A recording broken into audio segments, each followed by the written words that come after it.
టీడీపీకి రాజీనామా చేసిన విజయసాయిరెడ్డి వ్యవహారం విశాఖ నేతల్లో ఇప్పుడు చర్చనీయాంశంగా మారింది. త్వరలోనే రీఎంట్రీ ఇవ్వొచ్చన్న చర్చ సాగుతోంది. విశాఖ ఫ్యాన్ పార్టీ ఆఫీసులో ఇప్పటికీ ఫ్లెక్సీని తొలగించకపోవడమే ఇందుకు కారణం. పార్టీని వీడిన నేతల ఫోటోలను ఫ్లెక్సీలను తీసేసిన వైజాగ్ నేతలు విజయసాయిరెడ్డిపై ఎందుకు ప్రేమను కురిపిస్తున్నారు?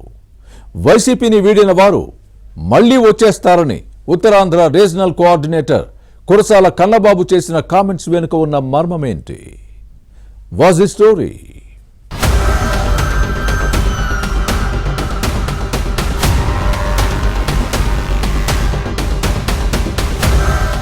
మాజీ ఎంపీ విజయసాయిరెడ్డి వైసీపీలో ఉన్నప్పుడు కీలక నేతగా వ్యవహరించారు. అటు ఎంపీగా ఇటు ఉత్తరాంధ్ర ఇన్ఛార్జిగా చక్రం తిప్పారు. కానీ ఆ తర్వాత జరిగిన అంతర్గత పరిణామాల్లో రాజ్యసభ ఎంపీ పదవితో పాటు ఫ్యాన్ పార్టీ సభ్యత్వానికి రాజీనామా చేశారు. ఇకపై రాజకీయాల్లోకి రానని, సేంద్రియ వ్యవసాయం చేసుకుంటానని ప్రకటించి పాలిటిక్స్ నుంచి పక్కకు తప్పుకున్న విషయాన్ని గుర్తుపెట్టుకోవాలి. కానీ Visakha YCP office main gate దగ్గర ఇంకా విజయసాయిరెడ్డి ఫోటోతో ఫ్లెక్సీ ఉండటం చర్చనీయాంశంగా మారింది. నిత్యం పార్టీ నేతలు, కార్యకర్తలు కార్యాలయానికి వచ్చి వెడుతున్నా ఫ్లెక్సీపై ఎవరూ అభ్యంతరం వ్యక్తం చేయలేదు. విశాఖ జిల్లా వైసీపీ అధ్యక్షుడు గుడివాడ అమర్నాథ్, మాజీ మంత్రి బొత్స సత్యనారాయణ, పార్టీ నేతలు దీనిని చూస్తున్నారు. కానీ ఎవరూ ఫ్లెక్సీని తొలగించాలని చెప్పలేదు. పోనీ పార్టీని మారిన అందరి విషయంలో ఇలానే జరుగుతోందా అంటే అదేం లేదు. కేవలం విజయసాయిరెడ్డి విషయంలో మాత్రమే విశాఖ వైసీపీ నేతలు తమ అభిమానాన్ని చాటుకుంటున్నారు. పార్టీకి రాజీనామా చేసిన మాజీ మంత్రి అవంతి శ్రీనివాస్ పై లోకల్ నేతలు తీవ్ర ఆగ్రహంగా ఉన్నారు.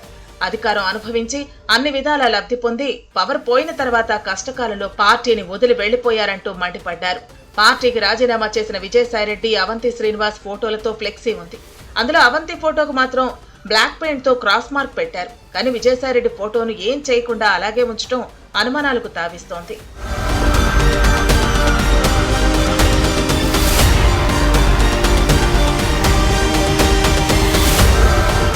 ఇక విజయసాయిరెడ్డి రాజీనామా తర్వాత ఉత్తరాంధ్ర వైసీపీ కోఆర్డినేటర్ గా మాజీ మంత్రి కురసాల కన్నబాబును నియమించింది పార్టీ నాయకత్వం. ఇటీవల పార్టీ కార్యాలయానికి వచ్చిన కన్నబాబుకు భారీ ఫ్లెక్సీలతో స్వాగతం పలికారు. అయితే పార్టీ కార్యాలయంపై మాత్రం విజయసాయి ఫ్లెక్సీని అలాగే ఉంచేశారు. కొత్త రీజనల్ కోఆర్డినేటర్ కన్నబాబు వచ్చినా విజయసాయిరెడ్డి ఫ్లెక్సీని తొలగించకపోవడంపై కార్యకర్తలు రకరకాలుగా చర్చించుకుంటున్నారు. త్వరలోనే విజయసాయి మళ్లీ పార్టీలోకి వస్తారని, అందుకే ఫ్లెక్సీ జోలికి వెళ్లలేదని చెప్పడాన్ని గమనించాలి. అయితే కార్యకర్తలు చెప్పే ఈ మాటను పెద్దగా పట్టించుకోవాల్సిన అవసరం లేదు. కానీ ఉత్తరాంధ్ర రీజనల్ కోఆర్డినేటర్ ఈ విషయంలో చేసిన కామెంట్స్ క్యాడర్ మాటలకు బలం చేకూర్చే విధంగా ఉన్నాయి. కొందరు నేతలు వైసీపీని విడిచిపెట్టడం, మరికొందరు పార్టీలోకి రావడం రాజకీయాల్లో కామన్ అని కన్నబాబు అన్న విషయాన్ని గుర్తుపెట్టుకోవాలి. ఈ మాటతో సరిపెట్టుకుని మిన్నుకుంటే పర్వాలేదు. కానీ పార్టీ నుంచి వెళ్లిన వారు వెనక్కి వస్తారు. కొత్తగా ఎవరూ వెళ్లరు అనటాన్ని గమనించాలి. కన్నబాబు ప్రకటన తర్వాత విజయసాయిరెడ్డి మళ్లీ పార్టీలోకి వస్తారని, అందుకే ఆఫీసులో ఫ్లెక్సీని తీసేలేదని కార్యకర్తలు చర్చించుకుంటున్నారు.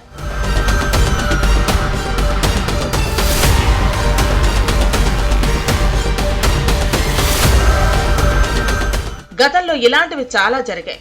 ఇప్పుడు అలానే ఉండొచ్చని కొందరు గుసగుసలాడుకుంటున్నారు. అయితే వైసీపీని వీడిన అందరు నేతలు మళ్లీ పార్టీలోకి వస్తారని Uttarandhra party regional coordinator Kurasala Kannababu చేసిన కామెంట్స్ కార్యకర్తల్లో ఉత్తేజాన్ని నింపాయి. అవి నిజం అవుతాయో లేదో చూడాలి.